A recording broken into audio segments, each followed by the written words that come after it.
Assalamualaikum warahmatullahi taala wabarakatuh. Sahabat-sahabat online sekalian yang dirahmati oleh Allah, berjumpa kembali di lab kami, lab setelah asar, lab sore menjelang maghrib, yang mana di dalam lab ini kita akan membahas tentang kajian ilmu dasar-dasar agama.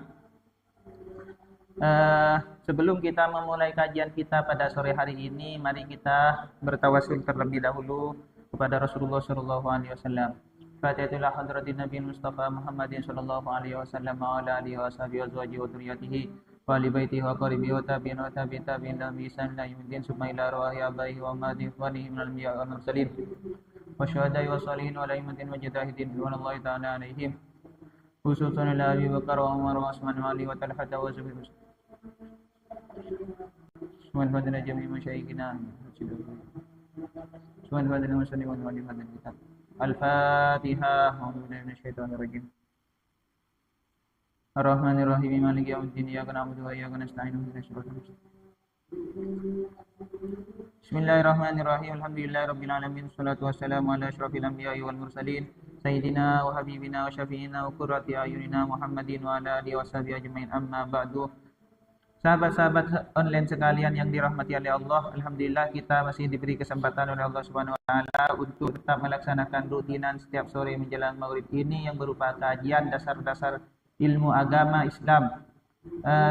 Bersama kami di live kami, baik yang mengikuti melalui saluran Facebook ataupun dari saluran YouTube. Semoga kita semua oleh Allah senantiasa diberikan keistiqomahan untuk tetap berada di jalan yang diridhoi oleh Allah Subhanahu wa taala, dan semoga kita semua oleh Allah tetap diberikan hidayah, ma'unah beserta taufiknya ala hadin niyah wa ala kulli niyatin shalih. Al-Fatihah.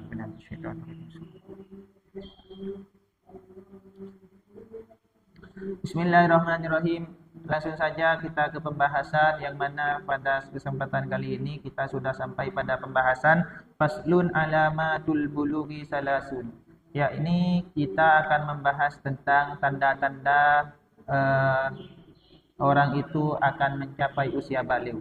Tanda-tanda orang itu akan baligh. Tanda-tanda orang itu akan baligh.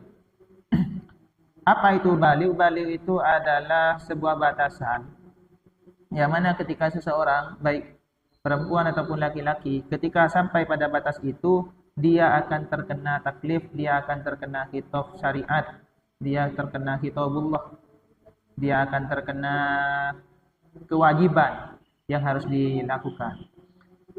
Sebaliknya, ketika seseorang itu belum mencapai haddut taklif, belum mencapai baligh, orang itu tidak terkena khitab. Artinya orang yang masih belum baligh itu tidak terkena kewajiban berpuasa, itu tidak terkena kewajiban sholat, itu tidak terkena kewajiban zakat, itu tidak terkena kewajiban haji, masih belum dikhitab. Nah, karena masih belum khitab, masih belum terkena khitab, maka jika orang yang belum baligh itu tidak melaksanakan sholat, maka tidak dicatat sebagai perbuatan dosa. Maka jika orang yang belum baligh itu tidak melaksanakan ibadah puasa Ramadan, maka juga tidak dicatat sebagai perbuatan dosa, karena belum terkena khitab, terkena taklif. Beda halnya kalau orang sudah mencapai usia baligh, maka dia sudah terkena taklif. Oleh karena itu ketika dia meninggalkan sholat, maka terkena catatan dosa, pelanggaran. Juga ketika dia tidak melaksanakan ibadah puasa, kalau orang itu sudah baligh, maka juga akan terkena pelanggaran. Pelanggaran tidak melakukan puasa, dan itu dicatat sebagai perbuatan dosa.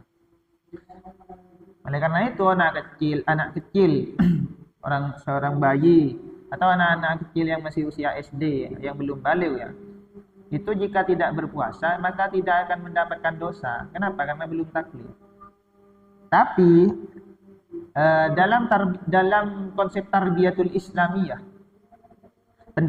pendidikan keislaman, anak usia dini yang sudah dianggap mampu untuk menahan haus dan dahaga dan lapar, itu dianjurkan untuk dilatih berpuasa, walaupun tidak penuh, tidak sampai maghrib.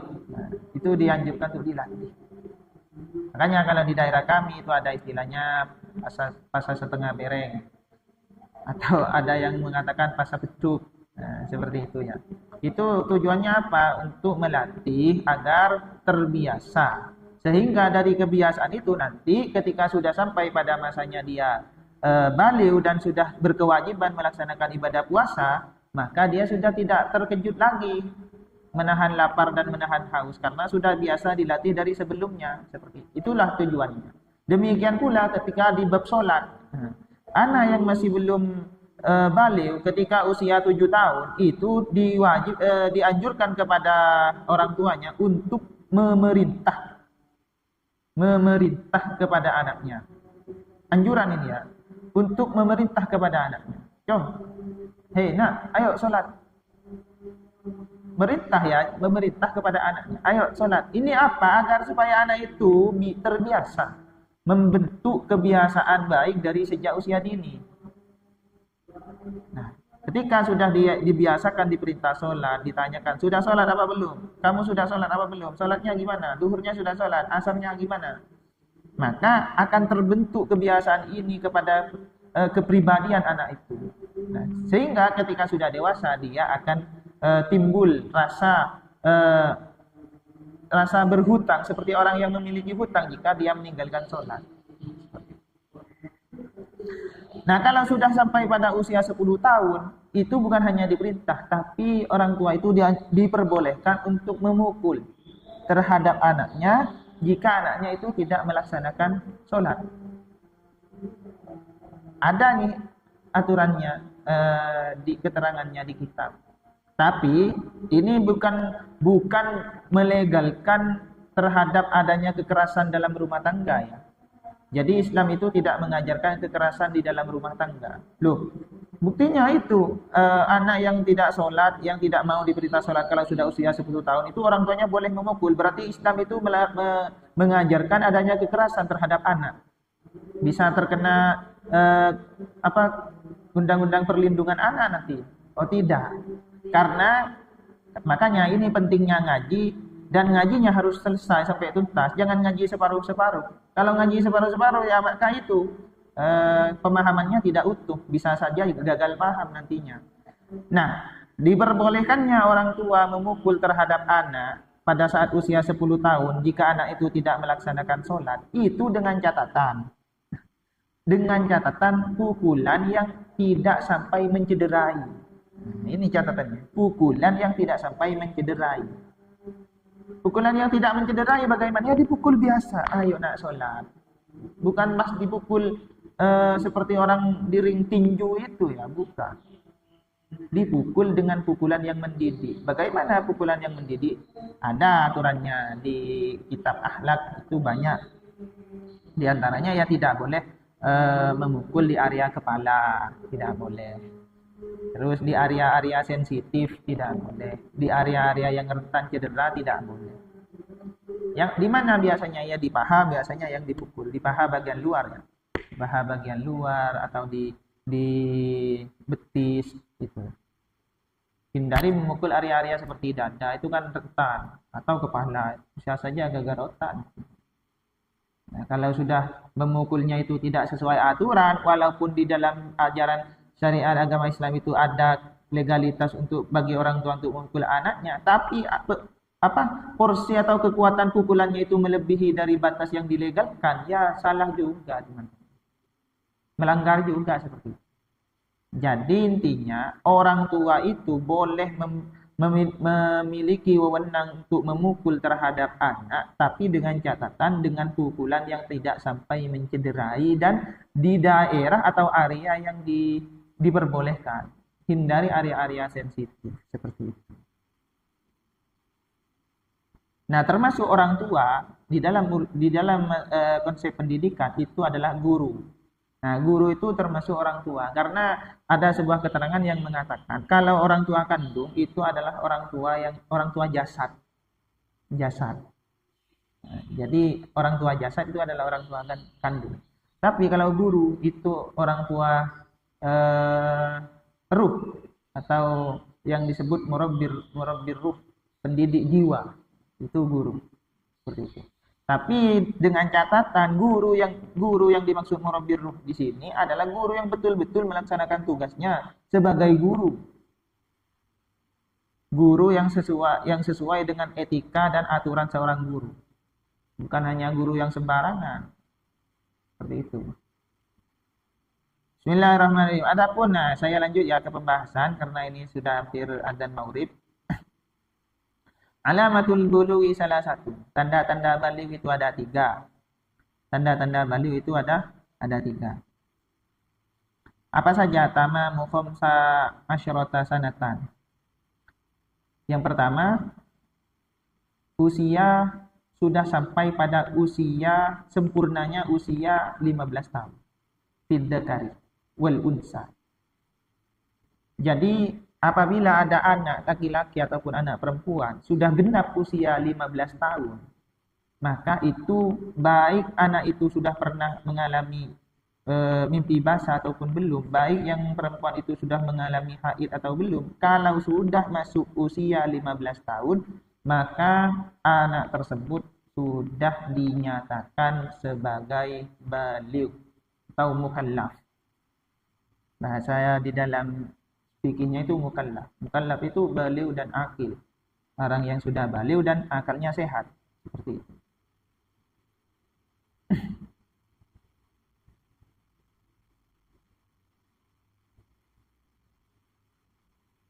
Nah, di sini hitungan 15 tahun itu berdasarkan hitungan qamariyahnya. Berdasarkan hitungan qamariyahnya.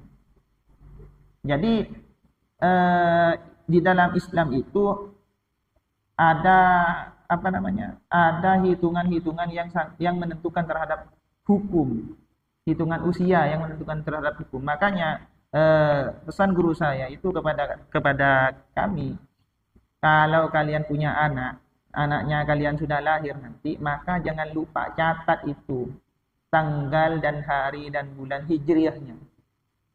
Karena nanti patokan haidnya, usia balighnya itu pakai patokan hijriahnya, bukan pakai patokan masehinya. Seperti itu. Itu pesan guru saya. Makanya saya catat itu. Kalau sudah anak saya sudah lahir, itu saya catat. Nah, seperti itu ya. Kenapa kok disuruh memakai qamariyah? Itu tahdidiyah agar supaya presisi seperti itu. Nah, supaya presisi. Kapan dihitungnya umur 15 tahun itu? Maka dihitungnya itu wabtida'uha min infisali jami'il badan. Dihitung usia 15 tahun itu sejak keluarnya cabang bayi dari rahim si ibu. Kalau sudah keluar sempurna, maka sejak itulah itu usia 0 sampai disitulah usianya dimulai dari 0 ya. 1 menit, 2 menit, 3 menit, usia 1 jam hingga mencapai usia 15 tahun. Gitu. Makanya dicatat itu tanggal lahir dan jamnya kalau bisa secara detail ya. Jam, menit dan detiknya, terus harinya, terus tanggalnya, terus bulannya, seperti itu. Tahunnya. Yang nomor 2 tanda baligh itu adalah wal ihtilamu fid dzakari wal unsa bitisni sinina, dan adanya ihtilam bagi laki-laki ataupun perempuan yang sudah umur 9 tahun. Apa ihtilam itu? Ay al-imna'u wa illam yakhruj al-maniyyu minad dzakari. Ihtilam itu merasa keluar mani atau bermimpi keluar mani, atau yang disebut mimpi basah. Wa illam yakhruj al-maniyyu minad dzakari, walaupun hanya sebatas mimpi, kenyataannya tidak keluar apa-apa. Hanya sebatas mimpi, tapi ketika dicek kenyataannya tidak ada apa-apa. Itu masuk tanda-tanda sudah baligh. Contohnya di sini digambarkan ka'an ahassa bi khurujihi fa amsakahu. Seperti seseorang merasa akan keluar sesuatu tapi ditahan karena takut mungkin. Wa sawa'un kharaja min tariqihil mu'tad aw ghairihi ma'al insidadil asli. Baik keluar dari jalur yang biasa, jalur yang normal, ataupun dari jalur yang lainnya. Nah.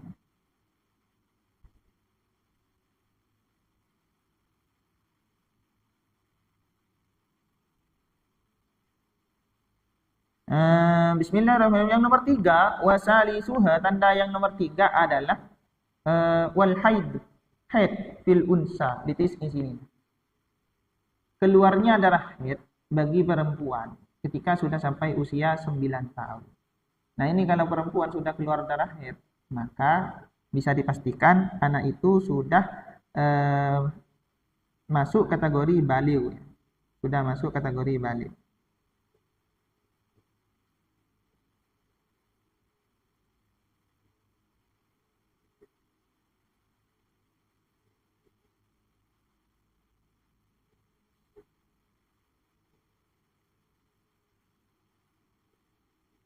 Nah, terkait haid ini ada pembahasan tersendiri di dalam fikih. Ada bab tersendiri terkait bab haid. Nah, bagi perempuan ini wajib ini belajar terkait hukum-hukum ahkamud dima, hukum-hukum darah. Karena darah yang keluar dari perempuan itu bukan hanya satu jenis. Ada 3 jenis. Ada darah haid, ada darah nifas, ada darah istihadah. Nah, ketiga-tiganya ini memiliki hukum yang berbeda. Kalau darah haid itu tidak wajib sholat. Tidak wajib sholat, tidak wajib berpuasa. Tapi kalau bagi orang haid, sholatnya tidak usah diganti, tapi kalau puasanya harus diganti. Demikian pula orang nifas, orang yang baru melahirkan. Itu tidak wajib sholat, juga tidak wajib berpuasa, nifas. Kemudian kalau masalah istihadah, nah ini istihadah. Istihadah itu tetap wajib sholat dan tetap berpuasa.